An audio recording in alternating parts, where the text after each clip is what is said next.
Bonjour mes bien-aimés dans le Seigneur. Bandeko nangai.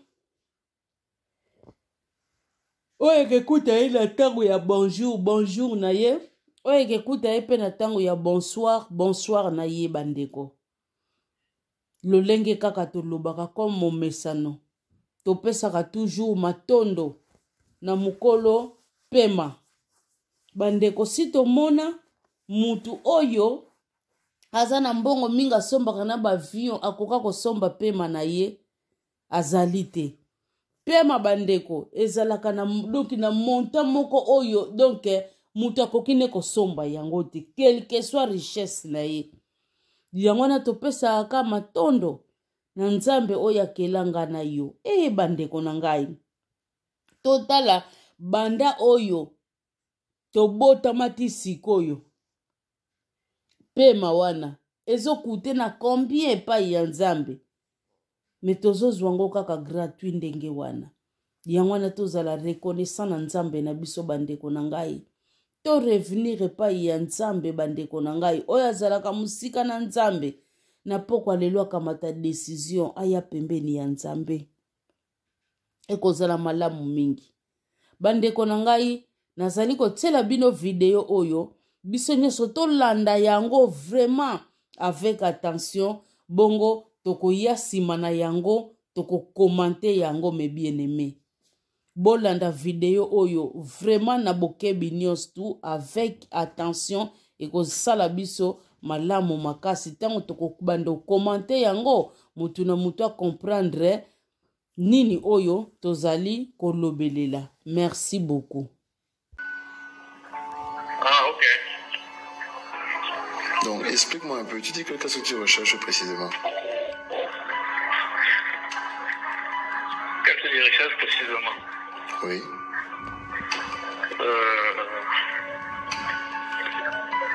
Déjà, tu as quel âge, tu as dit? Allô? Oui, un parent. Je cherche un parent. Déjà, tu as quel âge, tu as dit? 22 ans. Ok. Tu recherches quoi donc? Dis-moi. Oui, je cherche un parent précisément, un parent franc-maçon. Parce que ce sont ceux qui dominent actuellement dans le Cameroun. Ok, un parrain franc-maçon. Ouais. Mais pourquoi exactement? Pour faire quoi exactement? Je suis un passionné de musique et j'ai mis dans la musique à musicale. Et comme la musique est un milieu assez compliqué, je voyais que dans une milieu assez puissant pour pouvoir s'en sortir. D'accord. Et tu t'imagines que ton parrain franc-maçon peut donc t'aider à faire quoi pour ta carrière dans la musique? Premièrement, à m'a facilité mon initiation d'abord. Ensuite, avoir le succès. Le succès. C'est vrai que ça se résultat, mais avoir le succès. D'accord. Mais tu ne penses pas que si tu es talentueux, ça peut suffire? Non, ça ne peut pas suffire. D'accord, donc tu as besoin de t'entourer d'un parrain franc-maçon pour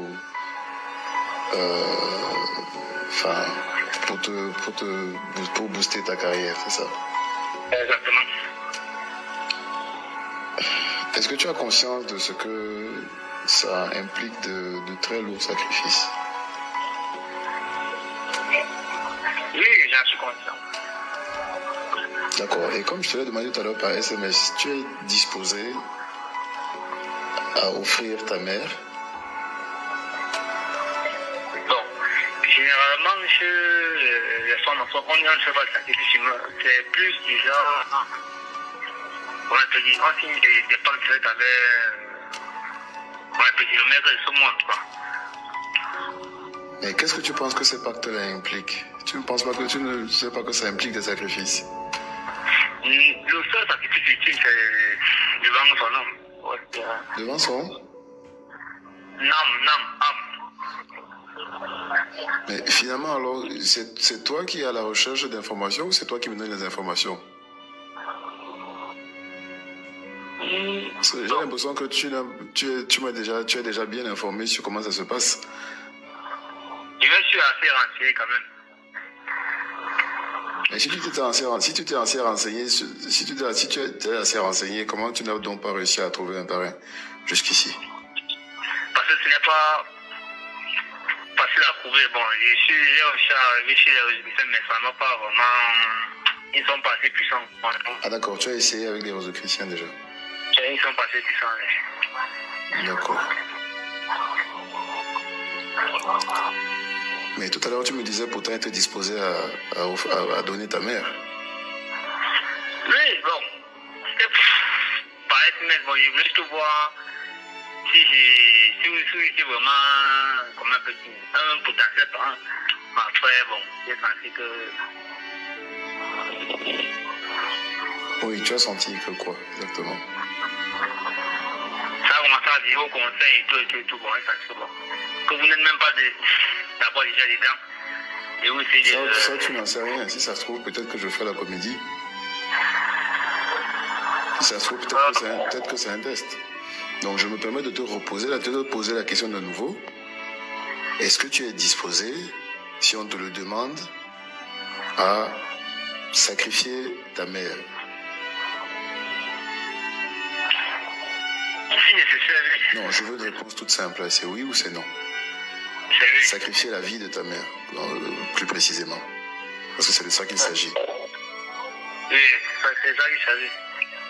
Donc tu es confortable avec l'idée de rester orphelin pour que ta carrière décolle, c'est ça? Je suis appelé à orphelin de toute façon. J'ai pas compris, tu es appelé à... Je suis appelé à orphelin de toute façon, que soit maintenant ou dans 10 ans, on a 20 ans, je suis orphelin, non? D'accord, mais je veux dire, ta mère, tu ne l'aimes pas ou... Enfin, je comprends pas, j'ai envie de comprendre, en fait. Si, mais je suis très...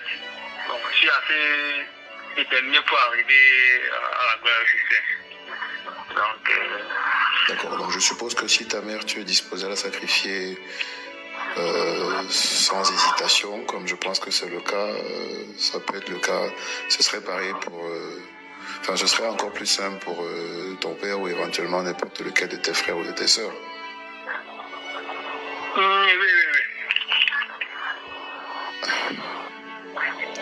D'accord. 22 ans, hein, tu as dit, c'est ça? Oui. Comment tu t'appelles? Eroish. Pardon, j'ai pas compris. Eroish. D'accord. Mais qu'est-ce que tu fais dans la vie en ce moment en attendant que ta carrière décolle? Bon. Pas grand-chose, je suis à la maison. Bon, c'est vrai qu'il n'y a pas... J'ai essayé d'avoir un emploi, ça n'a pas donné. Donc je suis là, bon, de temps en temps, je fais des petits jobs quand l'occasion se présente. Tu es allé à l'école un peu quand même? Oui, jusqu'à en terminant. Tu as eu ton bac? Si, Mais tu n'as pas eu envie de continuer à l'université ou enfin, qu'est-ce qui s'est passé? Bon, il y a eu d'abord un problème de manque de moyens et à la base, j'ai choisi une mauvaise filière là, parce que quand j'ai voulu faire certains concours, j'ai été bloqué. Bon. D'accord. Mais comment tu en es arrivé à ça? Je veux dire, comment tu en es arrivé à ce point misé sur ce chemin-ci pour réussir dans la vie? Extraordinary is not just any word. It's reserved for everything that goes beyond. Bon. Parce que quand tu me fais un peu quand tu me retraces un peu ton parcours, je n'ai pas le sentiment que tu sois à ce point désespéré. Je dirais, il y a des gens qui sont quand même bien plus dans des situations bien plus dramatiques que toi. Pourquoi toi, alors que je pense que non seulement tu es encore jeune et en plus tu me sembles pas être complètement con ou complètement bête. Pourquoi, enfin je veux dire, comment toi tu en es arrivé à te dire qu'au jour d'aujourd'hui ton plan de vie doit passer absolument par ce type de chemin? peu importe ce que ça doit te coûter comme sacrifice. Comment tu en es arrivé là? Bon, parce que j'ai commencé à avoir une réelle ambition pour la musique en 2016. Dans les 2016, en 2022, je me suis renseigné de temps en temps et j'ai vu que pour évoluer dans ce milieu, c'est pas évident. Si tu es simplement en OCMT, tu es tamponné, c'est aussi une forme de protection. D'accord. Et donc tu dis, c'est quand le spot radio est passé que tu as retenu le numéro de téléphone, c'est ça? Et que tu t'es dit... Oui. Mais qu'est-ce qui t'a motivé à appeler en fait pour poser ce type de problème? Alors que je pense que le spot radio parle quand même de toute autre chose.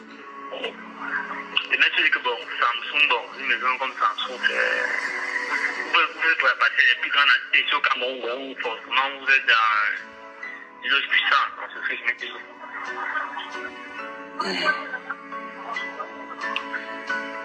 Ok, je comprends.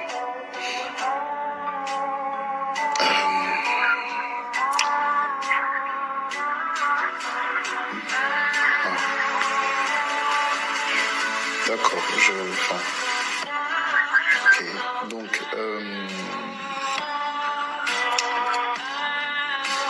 ta mère, si l'on te demandait éventuellement de nous la livrer par un moyen ou par un autre, est-ce que tu serais prêt à le faire immédiatement? Oui, si c'est dans un temps de façon, parce que ça se passe. Si c'est dans un... Dans un temps, en fait, dans une façon, ça se passe, mais pas à distance. Non, j'ai pas très bien compris.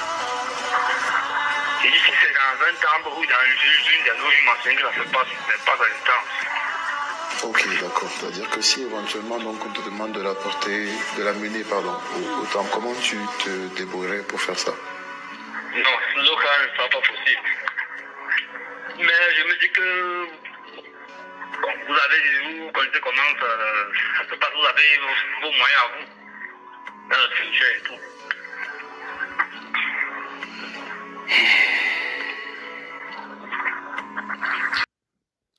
Oh bandeko, biso nyonso tu touti kolanda.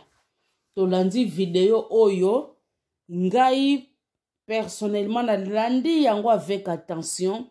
J'espère pe bino bolandi yango na bokebi nyonso.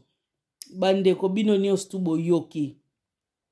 Matoi na bino moko témoin. Elandi video oyo nini oyo touti koloba. Bandeko ezali kopesa pasi pe ezali kopesa mawa.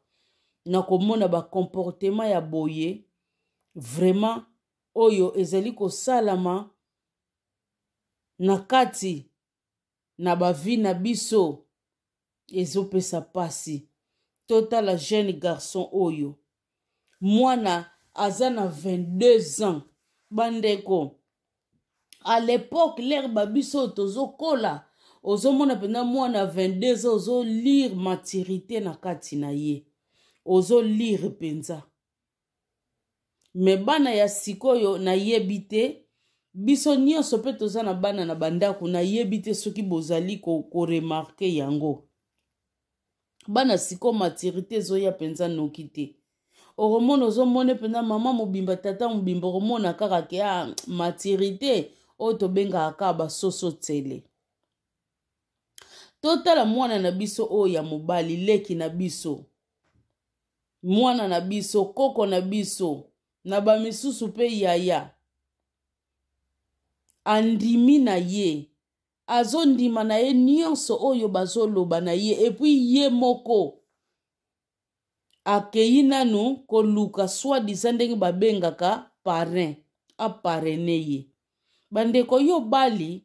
Pona ba parraine yo. Botala mondi o bandeko. Botala mondi oyo makambo oyo ezali kosala. Muto ya bali na ye te mandimi basala nini ba parraine ye. Koka mwa. Et puis botala mutu oyo ye asili ko bengela. Bozo mona penza mutu wana zana douleur na kati na ye. Mutu wana zana douleur na kati ya mutema. Azo tu na ye. Eske yu zana ajinin. mwana wana garçon azongisi na ana 22 ans. Ah, est-ce que ozoyeba nzela oyo ozolanda bakosenga yo mama na yo, ainsi de suite. Donc ceux qui yo pesi mama bakoya pe un jour na papa, bakoya pe na bandeko na yo. Ye azondima ne pe na yebi na mekaki deja na bapai mususu yango wana awa batindi ngai nde na luka pare yango wana l'air nazo lukaka na koti na internet na koi na numero na yo. Bandeko batu wana tango bayambi client basepelaka ngutu makasi, bayambi client bayambi mutu oya bakisami na kote na bango. Me tozo to remarque biso nyonso tata wana aza na douleur ya komona jeune ya ndenge wana aza kosangaje na eloko moko boye oyo azo comprendre nanu te, oyo azo mona grandeur nango te, po ayebi deja age wana ezali kaka na buzoba. Azo yeba ke age wana ezali na buzoba yango wana aza ko faire montrer mwana wana ke ayeba ke nzela oyo ye azali kolinga landa eza nzela mabe, ayeba ke nzela o azolinga sala eza nzela mabe. Bandeko tata wana penza azalaki na douleur soki bomoni façon nazo lobelela et puis na façon oyo azopemela ozomona penza tata aza na douleur alingi te mwana oyo akende nzela wana. Malgré ye moko tata wana amikotisa place wana me azolinga te jeune wana kende nzela wana bandeko. Peut-être ye yebaka grandeur na yango te, amoni amikotisa yango na alingi te jeune wana amikotisa. Bandeko nanga ezalaki pe kaka façon oyo nzamba zali kosala a faire montrer mwana wana ke place ozolingo kota eza libulu. Bandeko nangai epesi pasi pe epesi mawa yango wana me bien aimé dans le Seigneur tozo kende kaka toujours na bekritir totala oyo nini nzambe alingi pona biso, oyo nini nzambe azali kobongisa pona biso. Bandeko nangai tozo kende na lombango tokende na toza na kamwa ba verset kamwa mingi oyo tobongisi a propos ya makambo oyo yango wana tokotanga bandeko. Tokende nanu na Hébreu bandeko nangai chapitre 13. Hébreu chapitre 13 na verset tokotanga verset 5. Verset 5 balobi na biso: ne vous livrez pas à l'amour de l'argent.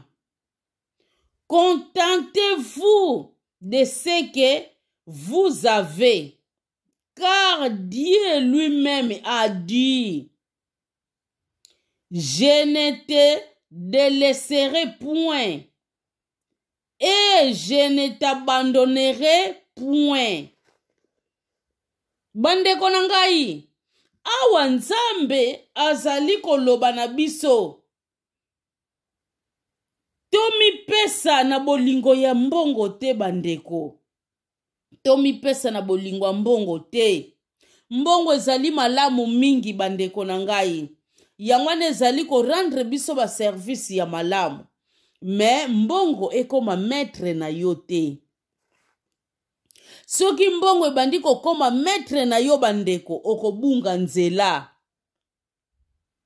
okoyeba lisusu te nini oyo sengeli osala bandeko. Mbongo ezali mauvais maître. Awa nzamba lobi na biso tomipesa te na bolingo ya mbongo. Esengeli na biso to se contenter na oyo tozali na yango bandeko. mama nanga soka tekaka ne nguba, o soka tekaka ne makala, o soka tekaka na ye koni, o soka tekaka na ye pondu ndunda. Bandeko, mama nanga akokokana. Tokokokana vi na oyo azali ke mama na ye akende kotekaka na ye na pavillon 5. Non. Non bandeko na ngai. Menzamba alobi na biso malgré ba différence ya classe wana tomonaka na mukili, nzamba alobi na biso nini? Esengeli na biso bana na nzambe to se contenter na oyo tozali na yango.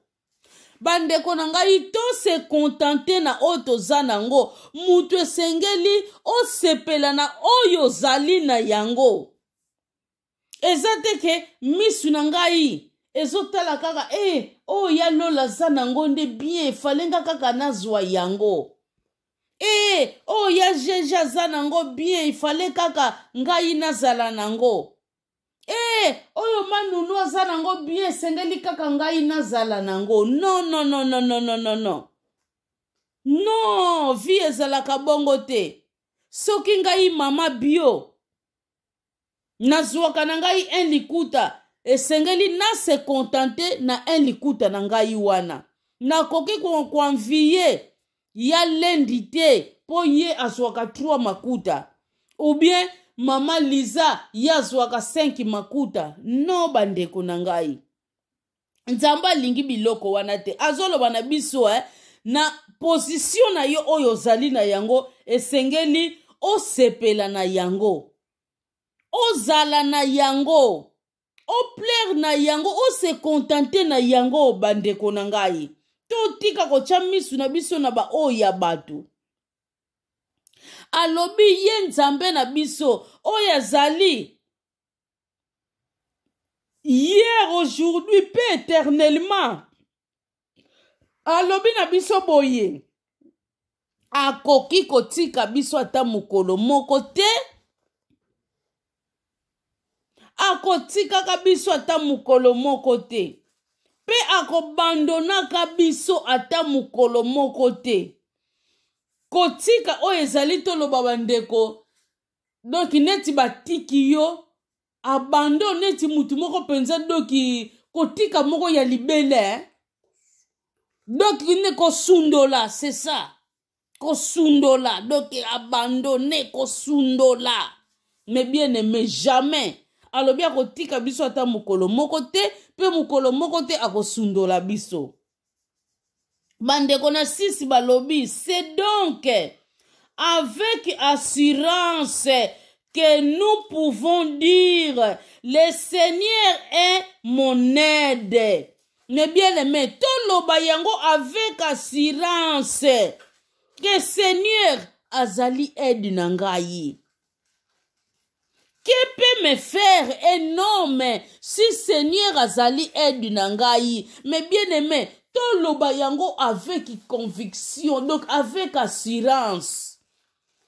Totala ka bandeko nangai bamituka na biso. Ezalomoni police okobanga neloko moko te po yebi car nange eza assuré.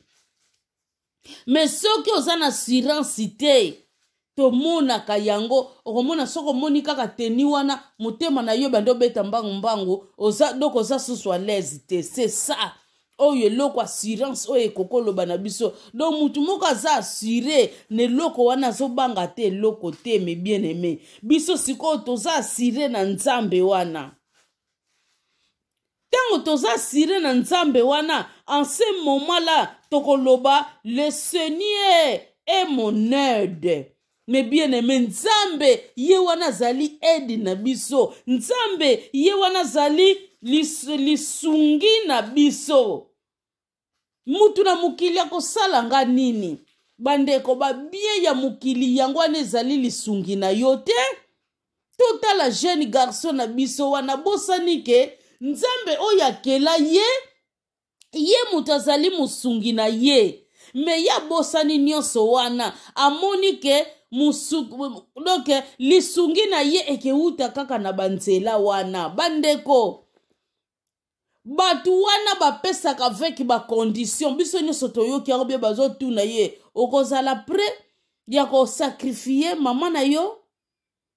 epuis ekolanda papa bandeko bozomona diable bandeko akosaka batu apesaka kaka avec condition apesi yo na loboko mosusu na loboko mosusu akobenda yango parce que ayebi déjà ke mutu akokoka kovivre na bacondition wana te lobi okobebisa bikila wana bandeko bacondition wana okokoka ngo te parce que soki ane oyo bandi ezalaki mbamsu na 1 yebaki ane kolanda o continuer o renouveler contrat ekomi na 2 ane kolanda o renouveler contrat okomi na 3 bacondition ezobakisama se kobakisama piège oyo atiaka bango parce qu'à partir ya piège wana basalaka nini basilaka kokuwe ya bandeko bakokaka kosupporte yango te bandeko to ya pai ya nzambe nzambe mutu apesaka na ye tout simplement sans reproche bandeko na ngai to ya pai ya nzambe nzambe aza bolingo mingi tosote bongo mpona korachete temps na biso na verset 9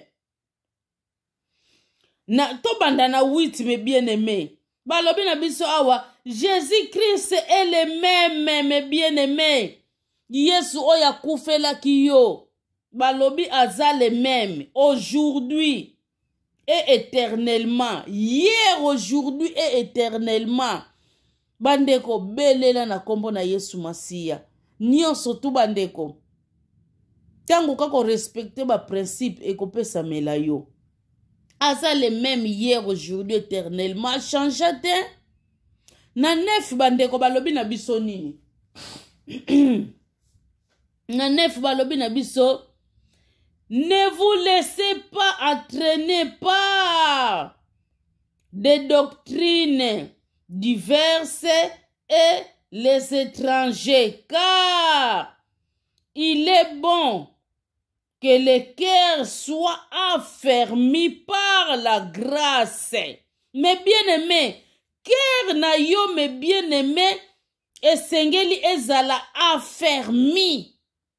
Donc, eloko affermi. Oh, nini ngutu to koko loba na lingala nini na koko décortiquer place wana poto comprendre. Donc, affermi donc mutu moko penza kangama penza.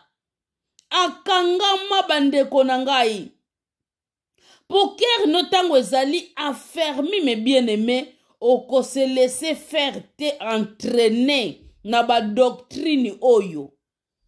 Bandeko, ba doctrine ya mabe. Babiloko oyo ezali étranger, oyo ezali ya babiso te bandeko. Eza ya babiso te babiloko wana. Ya kokende ko lukaka bazotuna yo po pesa papa, yo po zondima pesa mama, yo po zondima. Eza ya biso te mes bien-aimés. Balobi esengeli na biso to kangama na grâce wana. Balobi et non par les animaux qui n'ont servi de rien à ceux qui sont attachés mes bien-aimés. Balobi na biso to mi pesa na biloko oyo te oyo ezali ko servir biso na eloko moko te.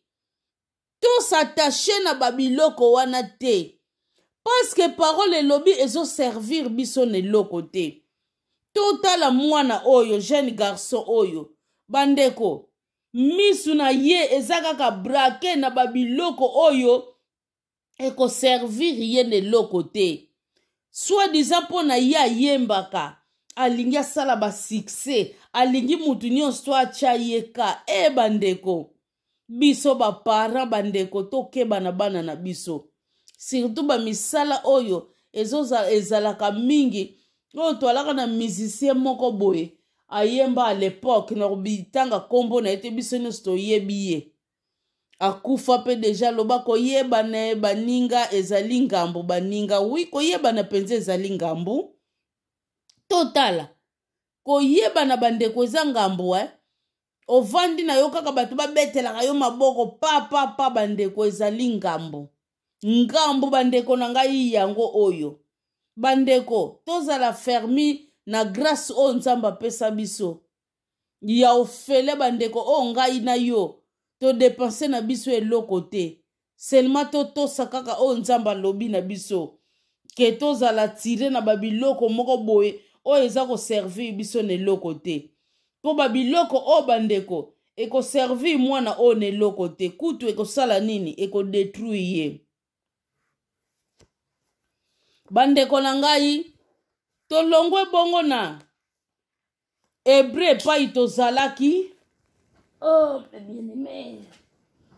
biso wana tozali kokontinue nazopesa bino exemple moko ya Salomon bandeko exemple ya Salomon nzambe atunaka ye malgré suka ya Salomon mpe ezalaka mabe paske epai ya nzambe mutu asalaka kamaradi te na nzambe yes tout court l'obéissance soki obungisi na yo obéissance okomi monguna na ye Salomo suka na ye mpe ezalaka mabe mpo na nini akomaki kokende na ye kokonsulte banzambe mosusu melere nzambe atunaka Salomo asala ye nini Salomo alobaka na nzambe apesa ye kaka sagesse paske ayebi na sagesse bandeko nyonso ekopesamela ye Salomo alingaki na ye richesse te alobaki nalingi na nga richesse te de père nakoya kowanga na yo mpo nalinga banzambe mosusu du yango wana Salomo alingaka na ye richesse te bandeko na nga richesse etindaka na makambo yebele ya ndenge na ndenge oyo esengeli to evitaka mais bien aimé dans le Seigneur soki tokei bongo na Matthieu tokei nanu na Matthieu elobi na biso nini toujours à propos ya babiloko oyo Matthieu bandeko Matthieu chapitre 19 Matthieu chapitre 19 nakotangela bino pe na verset 19 verset 19 balobi na biso nini honore ton père et ta mère et tu aimeras ton prochain comme toi-même. Mais bien aimé awa Jésus-Christ mutabanda ekoloba alobi na batu bo honorer papa na yo bo honorer ba mama na bino aprende okoya kolinga pe moninga na yo ndenge okomilingaka yo moko bandeko sina pesa bino différence entre kobéir na ko honorer totala kobéir eza neti nalobi na mwana nanga sokola basani na sokoli basani a obéir epai na ngai ko honorer bandeko façon oyo mwana nanga azali ko se comporter tango nga nazali te surtout na balibanda tango batambolaka yoka mwana oyo mwana ya kingandi mwana openza bien mwana oboye mwana oboye mwana respect mwana asololaka bien honneur wana nyonso oyo bazondimela mwana ezokende na mwana te mezoya pa ya bino bapara mutu bo elevaki ye bomoni différence awa parole de Dieu ezoloba bana na biso esengeli basala nini ba honoraka biso bapara na bango me totala awa mwana oyo babiloko alingi ya sala sikoyo nzambe atindi ye devoir na ye esengeli a honorer papa na ye na mama na ye me totala sikoyo devoir oyo ye alingi asala totala bandeko le contraire ya makambo oyo ye alingi kosala alia ngutu batu oyo batie ye na mokili mpo na succès na ye mbongo yango ye akoluka sala bandeko akolia yango na banani ye azosala le contraire ya oyo bible esengi ye epuis batu wana bandeko bakomaka lusha kosakana te awa tomoni bible lobi tango honore papa na mama apres lobi na ye okolinga pe bamininga na yo bandeko no ndenge okomilingaka yo moko sikoyo ye balobi ne ndeko kokitisa mama ekesuka wana te kokende pe na papa kokende pe na bandeko na yo sikoyo lolenge wana nde alingeleli bandeko na ye po soki ye balobi amipesa ye moko ya kolinga kokima liwa te me akondima sikoyo apesa bandeko na ye bandeko totala le contraire ya oyo ye alingi asala oyo nzambe asengi ye te asala bandeko tokeba toya epai ya nzambe nzambe azali bolingo bandeko nanga nzambe azali kimia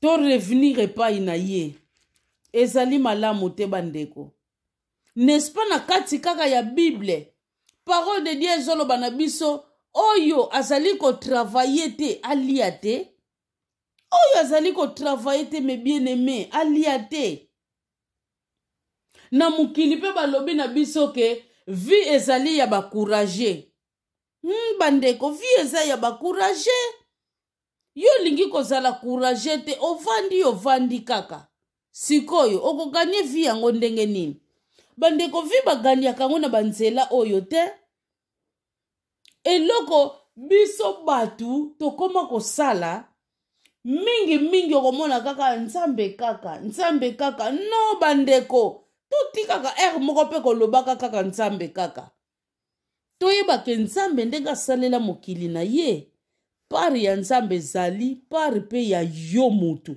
oyo esengeli yosala ezali bandeko ekewuta likolo ekiti nango kaka na sembala moko bu ekiti no meme ngutu bato yango bakendaka kosimba n'est-ce pas balobaka na bango tala ofentaka kake ezala ozotekaka mwa bitabe moko boye ezala ozotekaka mwa eloko moko boye me biso tokobanda ofula yango na nsima n'est-ce pas basengaka bango basalaka mwa sagesse nini geste moko boye bandeko vie eza facilité place moko te na Bible bandeko bakomi vie eza facile tango nzambe alobaki mwasi okobota na pasi mobali okoluka lipa na mutoki na yo bandeko kidi mutoki c'est quoi c'est la souffrance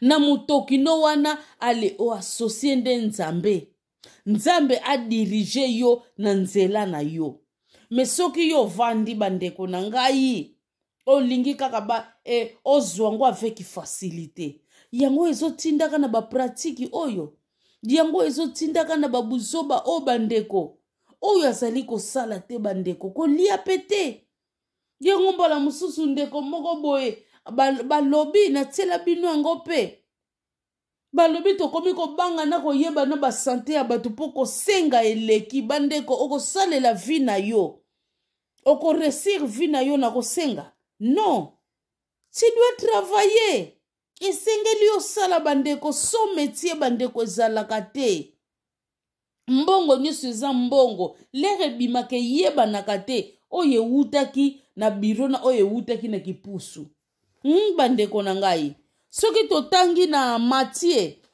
toujours kaka na Matthieu 6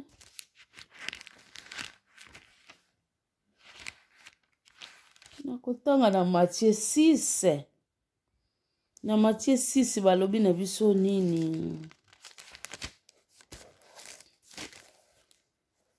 Matthieu 6 nakotangela bino na verset 34 na verset 34 balobi na biso ne vous inquiétez donc pas du lendemain mais bien aimé mutu esengeli ayima te na oyo etali lobi na yango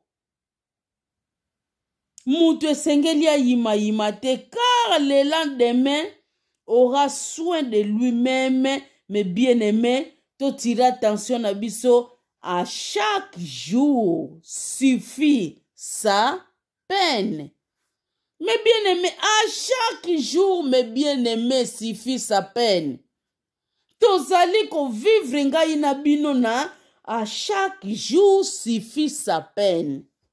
Mais bien aimé, pona nini yo ko boya à chaque jour suffit sa peine. ekotinda yo na banzela oyo ya mabe oyo garçon oyo azali kokende koluka. Bandeko tokima na ba pratique wana.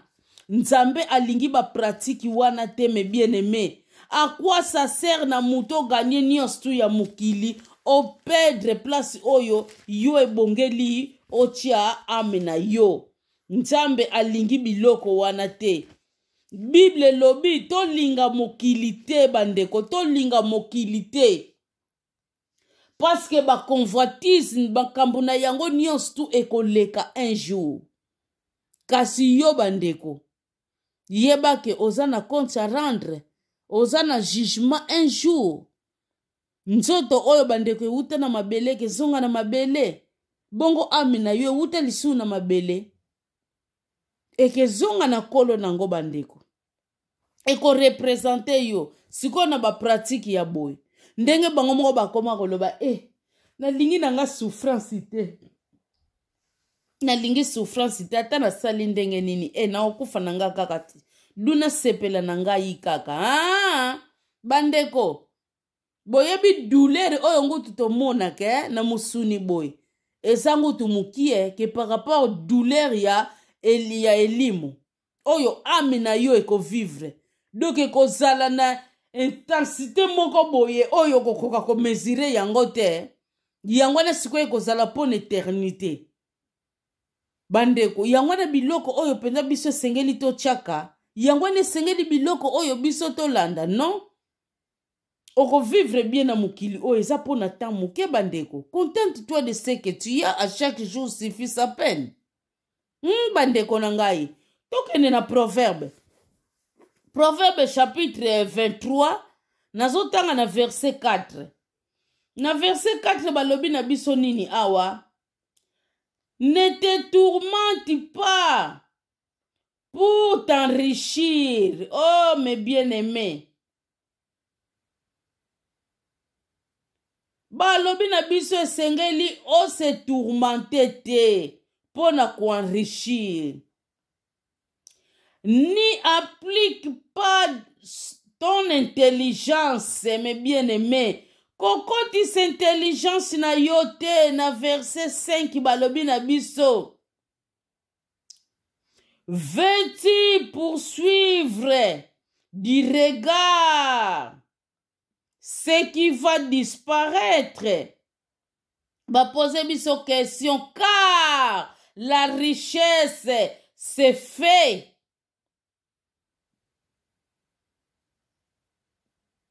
Des ailes, mes bien-aimés. Car la richesse se fait des ailes. Et comme aigle, elle prend les vols vers les cieux. Mes bien-aimés, balobi na biso awa, to se donner te, to se tourmenter te pour la richesse, mes bien-aimés. Raison pour laquelle Salomon azalaki très sage. Alingaki na ye kosenga nzambe richesse te. Po ayebaki richesse eze loko moko ezali très dangereux pembeni na ye bandeko. Eza biloko moko bandeko nanga bazoloba na biso eko disparaître. Eko disparaître mes bien-aimés. Balobi richesse ba compare yango ezali lokola mutu oyo azwi mapeka mapapu. Tomonaka bandeko ba pesi biso exemple ya aigle. Ndenge asalaka, ndenge asotaka bandeko. Richesse pe ekotinda yo na ba futilité bandeko. Richesse ekotinda yo na ba futilité ya ndenge na ndenge to boyi te bandeko na ngai. Tolobi te ke mbongo eza mabe. Tolobi te ke o richesse ezali mabe. Me bazali kolakisa biso ba danger na yango. Bandeko fozala makasi po longa yango. Me soko za makasi te bandeko. Richesse etindaka batu na ba futilité. Batu wana mingi mingi. Bayebaka pe nzambe te. Bamonaka kaka biso babola mbatu basambelaka pona kibobola. Po azali koluka nzambe. Babosana ka babiloko wana nyonso. o mutu azosambela pona akumisa azoreconnaître oyo akela ye eno pona aza mobola. Me totala bariche basedonaka mingi na barichesse na bango yango balobi na biso bandeko to mitungisama te pona kozala riche. Nzambe ye moko ayebi. Bandeko totala batu oyo ya kala, batu oyo baservaka Nzambe na tango ya kala. Mobola azalaka te.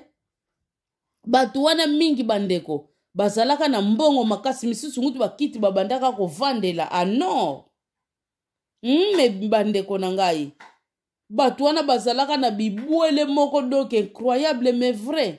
Bazalaka na bambongo ya kosakana te. Yangana toutefois toyebisaka bana Nzambe ke ete avokote na bokonzi bwa Nzambe fozala kaka pauvre no bandeko pauvre wana na esprit et no pauvre na boye. Richesse bandeko eza mabete na bana na Nzambe mais talela lolenge nini oyo ozozwilela richesse na yo ezala na voie normale. Ezala na voie normale bandeko nanga. Yebake Nzambe awa azali kopekisa batu oyo bazali kozwa donc ba richesse na bango na ba voie normale te. Nzambe alingi ba biloko wana te bandeko. Vanité de vanité. Vanité de vanité na oyo nyonso to ezali koleka na kati na mokili oyo. Toyebake eko disparaître nyonso wana.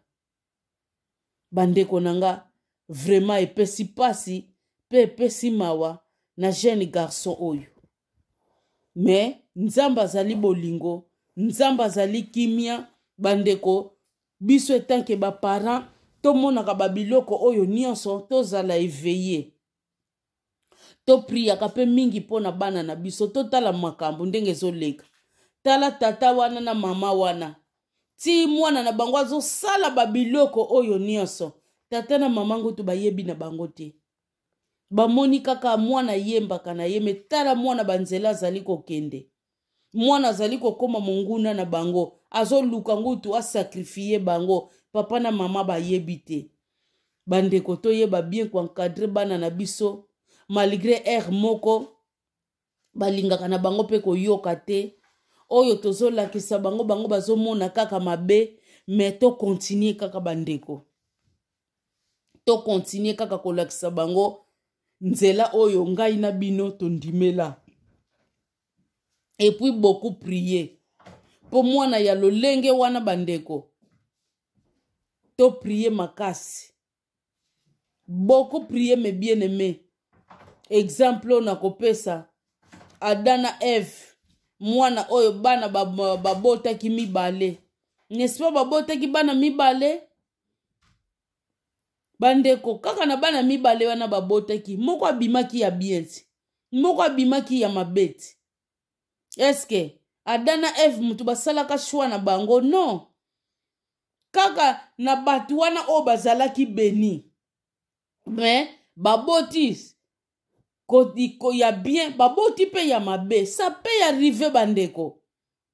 Papa na mama oyo basambelaka pe okomona mbuma moko pe ya mabe ebimeli pe pai na bango. Ça peut arriver.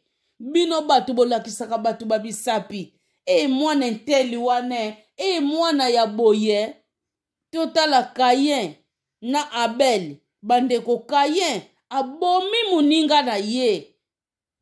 Kaya bomaki bandeko na ngai. Muninga na ye babota mine tata moko mama moko mabomi ye. Me uta kikaka na libumu moko bandeko. Sa pe ya rive ndenge na zoloba.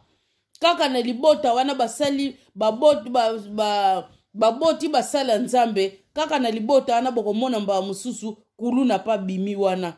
Tokopesa foti sikoyo na papa na mama ke bankadra ki bango malamu te. Sikoyo bakadra ki malamu te wana kuna yangwana bimi kulu na oyo nda bimi musala Nzambe bankadra ki ye bien. Non bandeko nanga. Non. Donc na libota moko wana ekoki ko bimisa pe de sorti ya race. Ça peut arriver bandeko. Mais to souhaitaka yango te po ezalaka malheur. Ezalaka malheur bandeko nanga to souhaitaka yango te.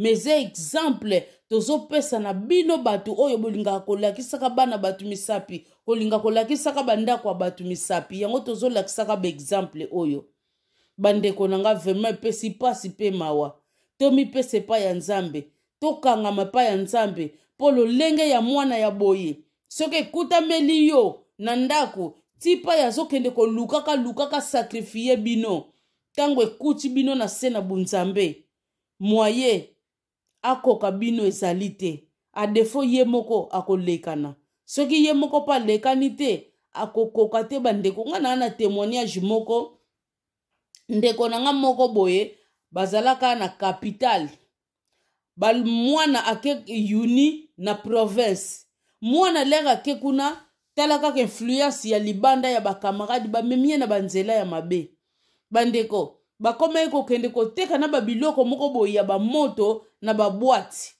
moyebi mokolo mosusu bakenda lere bakei wana na reception wana india moko moto azalaki wana oyebi lere atali bango boye bazalaka soki 4 boye soki 3 oyebi akotisa bamininga na ye mosusu akotisa bango basombi biye na bango ndenge ezalaka bakoti azwi ye mpenza tie ye pembeni lere bamininga na mosusu bakotaki alobi na mwana wana alobi na ye ale yo zonga place no ezali awa te bomoni alobi ne mpenza yo te yo kokota awa te yo place no eza awa te zonga bandeko elandaki weekend mosusu balobi tochange boîte mosusu tochange kwe mosusu mutu wana aza faux bachange kwe mosusu bandeko bakei kuna bamininga wana mosusu bakoti ye bazongisi ye balobi no yo te bongo bandeko na nga lere akendaki mbala mosusu bachange lisusu bakena oyo ya 3e oyebi mutu wana mashaki mote alobi ne mpenza bino bokota yo kokota te yo ozoyoka te balobi ne mpenza yo ozoyoka te balobi yo nde so okufaki kala yo nzela oyo ozolanda eza ya yo te ozobika kaka mpona bapriere ya mama na yo oyebi mutu wana mpenza apesi ye na baprécision metala mama